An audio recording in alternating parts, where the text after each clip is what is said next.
The Curator and the Scribe. The Man Who Escaped the Ending, Chapter 11. The oldest prisoner in existence wasn't locked away because he was evil. He was locked away because he knew how the story ends. The great steel door groaned open. Dust drifted into the workshop. No monster stepped out. No shadow. No explosion of light. Just a man. He looked ordinary. Brown boots, dark trousers, a weathered gray coat. His silver hair hung just past his shoulders. He carried an old lantern that burned with a blue flame. The strange part wasn't how he looked. It was what happened when I looked away. The moment my eyes left him, I couldn't remember his face. Silas Crow immediately removed his goggles. The smile disappeared from his face. "Oh, I never thought I'd see you again." The old man laughed softly. "I was beginning to think you'd forgotten me." Silas didn't answer. He simply bowed his head. The scribe whispered, "Who is he?" Silas took a slow breath. "The Wanderer." The old man looked at each of us one by one. When his eyes met mine, he sighed. "You've gotten taller." I frowned. "We've never met." He smiled sadly. "Oh, we've met hundreds of times. You just don't remember any of them." Before I could ask another question, the Wanderer walked past me, past the scribe, past the collectors. None of them tried to stop him. They simply watched, almost respectfully.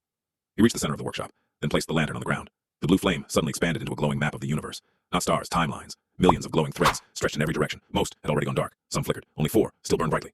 The Wanderer pointed toward them.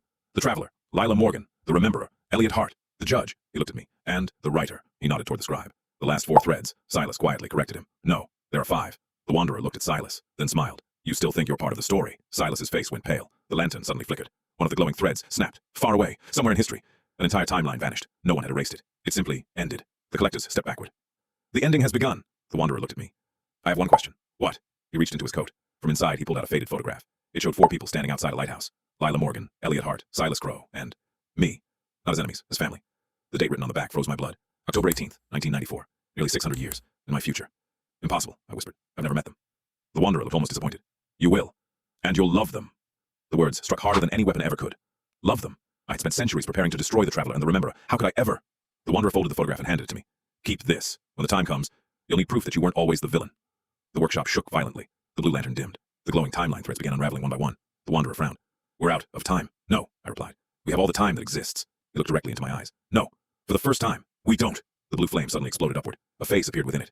Not the first author, not the hollow. Something else. A young woman. Dark hair, a green jacket, a sketchbook tucked beneath one arm. She looked frightened. She looked confused. She looked familiar. The scribe whispered, "Who is she?" The Wanderer smiled. "You've been telling stories about her for centuries." The image became clearer. The woman looked directly through the flame, as if she could actually see us. Then she spoke. Not to the Curator, not to the scribe, not to Silas. She looked straight at the Wanderer and said 4 words that made every ancient being in the workshop fall silent. "I finally found you." The Wanderer's smile disappeared. He whispered, "She's early."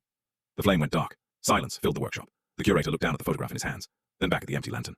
For the first time in thousands of years, he understood something terrifying. Everything that had happened until now, every erased timeline, every battle, every sacrifice, every prophecy.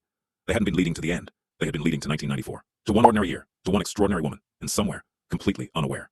Lila Morgan had just become the center of every story ever written.